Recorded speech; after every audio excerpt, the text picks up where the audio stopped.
Kali ini kita akan mempelajari tafsir surat Al-Baqarah ayat 136, surat An-Nisa ayat 125, dan Syu'ara ayat 13.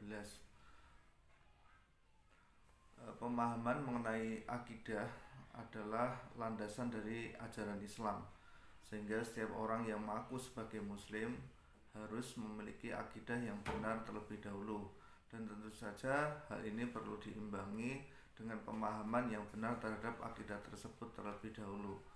Lalu bagaimanakah pandangan Al-Quran tentang akidah Islam tersebut? Setelah minggu lalu kita mempelajari akidah Islamiyah dari surat Al-Baqarah juga surat Al-Ikhlas, maka kali ini kita akan mempelajari akidah Islamiyah dipandang dari Al-Quran surat Al-Baqarah ayat 136, surat An-Nisa ayat 125, dan Asy-Syu'ara ayat 13. Yang pertama surat Al-Baqarah ayat 136. Qulu amanna billahi wa ma unzila ilaina wa ma unzila Ibrahim wa Ismail wa Is'aq wa Ya'qub wa asbati wa ma utiya Musa wa Isa wa ma utiya an-nabiyyuna min rabbihim la nufarriqu baina ahadin minhum wa nahnu lahu muslimun. Yang artinya, katakanlah, hai orang-orang mukmin, kami beriman kepada Allah dan apa yang diturunkan kepada kami dan apa yang diturunkan kepada Ibrahim, Ismail, Ishak, Yakub dan anak cucunya, dan apa yang diberikan kepada Musa dan Isa, serta apa yang diberikan kepada nabi-nabi dari Tuhannya. Kami tidak membeda-bedakan seorang pun di antara mereka dan kami hanya tunduk patuh kepadanya. Ini di tengah-tengah seruan perseteruan klaim di antara Yahudi dan Nasrani pada waktu itu, serta kekukuhan mereka mengajak pengikut Rasulullah SAW, pengikut Nabi Muhammad SAW untuk menjadi penganut ajaran agama mereka masing-masing. Jadi orang Yahudi ingin mengajak kepada agama mereka Yahudi, orang Nasrani ingin mengajak umat-umat Kanjeng Nabi Muhammad menjadi umat Nasrani.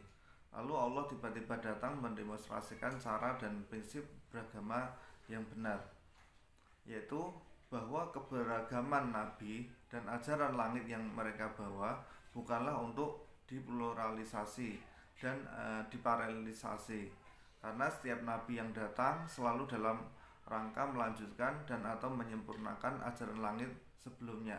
Jadi Nabi Muhammad ini menyempurnakan dari nabi-nabi sebelumnya, Nabi Isa, Nabi Musa, Nabi Ibrahim dan sebagainya.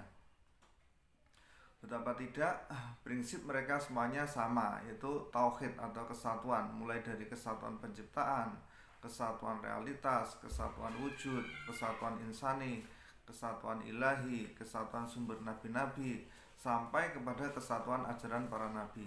Maka sudah pasti semua kemungkinan yang membuka peluang terjadinya dualisme, apalagi pluralisme, telah ditutup oleh sang sumber tunggal tersebut, yaitu Allah SWT. Karena setiap peluang seperti itu selalu menjadi pintu masuknya perbuatan syirik, ya, lawannya dari tauhid yaitu syirik. Dan agar itu tidak terjadi, yang selalu harus dipegang ialah yang terakhir, selama meyakini bahwa yang terakhir ini adalah kontinuasi dari sebelumnya.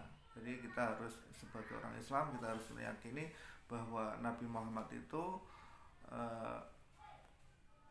nabi yang terakhir, nabi ini yang penutup para nabi, ya, dan menyempurnakan ajaran-ajaran nabi-nabi yang terdahulu. Sehingga prinsip inilah yang benar. Katakanlah, kami beriman kepada Allah dan apa yang diturunkan kepada kami, serta apa yang diturunkan kepada Ibrahim, Ismail, Ishak, Yakub dan anak cucunya, dan apa yang diberikan kepada Musa, kepada Isa, dan apa yang diberikan kepada nabi-nabi dari Tuhannya. Kami tidak membeda-bedakan seorang pun di antara mereka dan kami hanya berserah diri kepadanya saja. Ini juga ada hadisnya dari Abu Hurairah radhiyallahu anhu yang menceritakan bahwa orang-orang ahli kitab acap kali membacakan kitab Taurat dengan bahasa Ibrani, lalu mereka menerjemahkannya ke dalam bahasa Arab kepada orang-orang Islam. Maka Rasulullah SAW bersabda, janganlah kalian percaya kepada ahli kitab, jangan pula kalian mendustakannya, melainkan katakanlah kami beriman kepada Allah dan kepada kitab yang diturunkan Allah. Ini hadis riwayat Bukhari. Katakanlah wahai kaum mukminin kepada golongan Yahudi dan Nasrani, kami telah beriman kepada Allah yang Maha Esa, yang berhak untuk disembah, dan kepada wahyu yang diturunkan pada kami berupa Al-Quran yang diwahyukan Allah kepada Nabi dan Rasulnya Muhammad SAW, dan kepada suhuf yang diturunkan kepada Ibrahim dan putranya Ismail dan Ishak, dan kepada Yakub dan Asbat. Asbat ini anak cucunya, yaitu para nabi yang berasal dari keturunan Yakub yang berada di tengah suku-suku Bani Israel yang berasal dari 12 suku. Dari satu anak itu mempunyai keturunan banyak menjadi satu suku, dan 12 anak menjadi 12 suku. Dan kepada apa yang diberikan kepada Musa berupa Taurat, dan kepada Isa yang berbentuk Injil, serta kepada apa yang diturunkan kepada seluruh nabi yang merupakan wahyu dari Tuhan mereka. Kami tidak membeda-bedakan yang satu dengan yang lain dalam mengimani mereka, sehingga kami beriman kepada sebagian dan ingkar kepada sebagian yang lain. Tetapi kami beriman kepada mereka semua, baik kepada Nabi Ibrahim, pada Nabi Musa, Nabi Isa, dan sebagainya. Itu orang Islam mengimaninya semuanya. Dan hanya kepada Allah lah kami tunduk dan patuh dengan berbuat ketaatan dan ibadah. Kemudian yang kedua, surat An-Nisa ayat 125. Wa man ahsanu dinan mimman aslama wajhahu lillahi wa huwa muhsin wa taba millata Ibrahim hanifa wa takhadallahu Ibrahim khalila.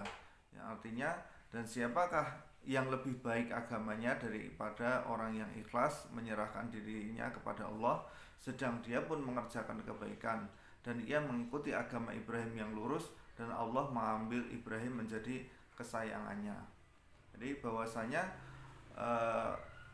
umat Nabi Muhammad itu juga mengikuti ajarannya Nabi Ibrahim yang dengan lurus, ya, tanpa membelokkannya. Sedangkan yang lain telah membelokkannya karena mengangkat Tuhan-Tuhan selain Allah.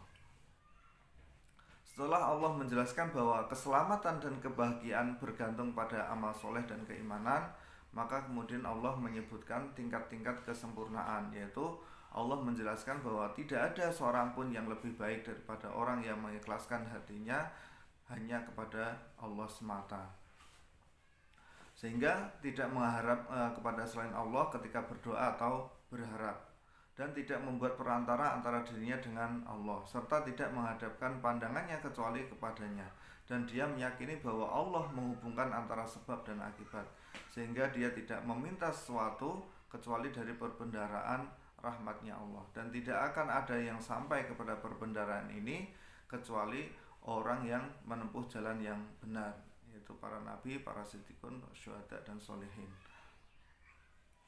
yaitu dengan menempuh sunatullah dan sebab-sebab yang telah Allah tetapkan pada penciptaannya, di samping keimanan yang sempurna dan suci. Dia juga baik dalam beramal, menghiasi dirinya dengan akhlak yang mulia dan utama, dan meneladani Nabi Ibrahim dalam beragama, yaitu dengan menjauhi berhala dan para penyembahnya, dan pelas diri dari mereka, sehingga Nabi Ibrahim dapat mencapai derajat kedekatan dengan Tuhannya, sehingga beliau mendapatkan sebutan Khalilullah. Beliau mendapat keistimewaan berupa kemuliaan dan derajat yang tinggi, dan dipilih untuk menjadi kekasih Allah. Dan barang siapa yang dapat meraih derajat ini, maka ia layak untuk diteladani dan diikuti jalan hidupnya. Kemudian yang ketiga, surat Asy-Syu'ara ayat 13,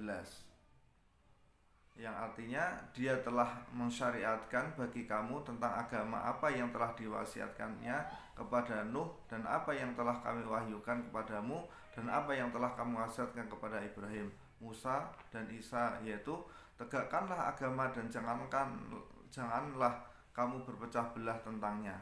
Amat berat bagi orang-orang musyrik agama yang kamu seru mereka kepadanya. Allah menarik kepada agama itu orang yang dikehendakinya, dan memberi petunjuk kepada agamanya orang yang kembali kepadanya. Jadi hakikatnya bahwa yang sanggup memberi hidayah itu hanyalah Allah SWT. Jadi orang-orang kafir, orang-orang musyrik itu kalau diseru agama Islam, agama yang diwariskan dari Nabi Ibrahim, mereka amat berat. Jadi yang merasa ringan dan sukacita itu adalah yang diberi hidayah oleh Allah SWT. Ayat-ayat yang lalu menjelaskan bahwa Allah yang telah menciptakan langit dan bumi dan segala perbendaharanya adalah miliknya. Ayat ini menjelaskan bahwa Dia Allah telah mensyariatkan atau menetapkan kepadamu wahai umat Nabi Muhammad dari agama, yaitu prinsip-prinsip serupa yang telah diwasiatkannya, yaitu diwahyukan kepada Nuh dan serupa pula dengan apa yang telah kami wahyukan kepadamu wahai Nabi Muhammad, dan apa yang telah kami wasiatkan pada nabi-nabi sebelummu, yaitu Ibrahim, Musa, dan Isa. Syariat yang telah diwasiatkan dan diwahyukan itu adalah tegakkanlah tuntunan dan ajaran agama berupa keimanan dan ketakwaan dengan baik, konsisten dan terus menerus, dan janganlah kamu berselisih paham dan berbeda pendapat tentang suatu persoalan yang dapat menimbulkan kamu berpecah belah di dalamnya, yakni di dalam prinsip dan ajaran agama itu. Jadi sangat berat, besar dan sulit bagi orang-orang musyrik untuk mengikuti prinsip-prinsip dan tuntunan-tuntunan agama dari Tuhanmu yang kamu serukan pada mereka untuk mengikutinya karena mereka menolaknya. Allah meyakinkan Nabi Muhammad dengan mengatakan bahwa Allah memilih orang-orang yang Dia kehendaki untuk mengikuti dan meyakini prinsip-prinsip dan tuntunan-tuntunan agama tauhid yang diajarkan dan disampaikannya. Dia pula memberi petunjuk untuk kembali pada agamanya bagi orang yang kembali kepadanya setelah bertobat atas kekafiran dan kesalahan mereka. Dan mereka, kaum musyrik dan ahli kitab dari umat-umat terdahulu, tidak berselisih, berpecah belah, dan berkelompok-kelompok kecuali setelah datang kepada mereka ilmu, yakni pengetahuan tentang prinsip-prinsip, tuntunan-tuntunan, dan tunjuk-tunjuk pada kebenaran yang disampaikan oleh para nabi. Jadi justru mereka itu yang berilmu itu malah malah berselisih dengan ilmunya masing-masing. Perselisihan dan perpecahan di antara mereka disebabkan karena kedekian yang terjadi antara sesama mereka. Jika tidaklah karena suatu ketetapan yang telah ada dahulunya dari Tuhanmu untuk menangguhkan azab bagi mereka sampai batas waktu yang ditentukan, pastilah hukuman yang berat yang datang dari Tuhanmu bagi mereka telah dilaksanakan dan mereka menjadi binasa dengan hukuman itu. Jadi sebenarnya Bani Israel itu menginginkan nabi terakhir itu ya dari golongan mereka, tidak bangsa Arab ya, tapi ya dari Bani Israel. Tapi Allah menakdirkannya lain ya, dari keturunannya Nabi Ismail. Dan sesungguhnya orang-orang yang mewarisi kepada mereka kitab, yaitu Taurat dan Injil, setelah mereka yang berselisih dan berpecah belah itu dan mereka hidup hingga pada zaman Nabi Muhammad, benar-benar berada dalam keraguan yang mendalam tentang kitab Taurat dan Injil yang mereka warisi itu, atau kitab Al-Quran dengan ajaran-ajaran Islam yang dibawa oleh Nabi Muhammad SAW. Mungkin itu saja yang dapat saya sampaikan. Terima kasih telah menyimak video saya. Jangan lupa like dan subscribe agar saya lebih bersemangat lagi dalam membuat materi dan video. Kurang lebihnya mohon maaf. Wassalamualaikum warahmatullahi wabarakatuh.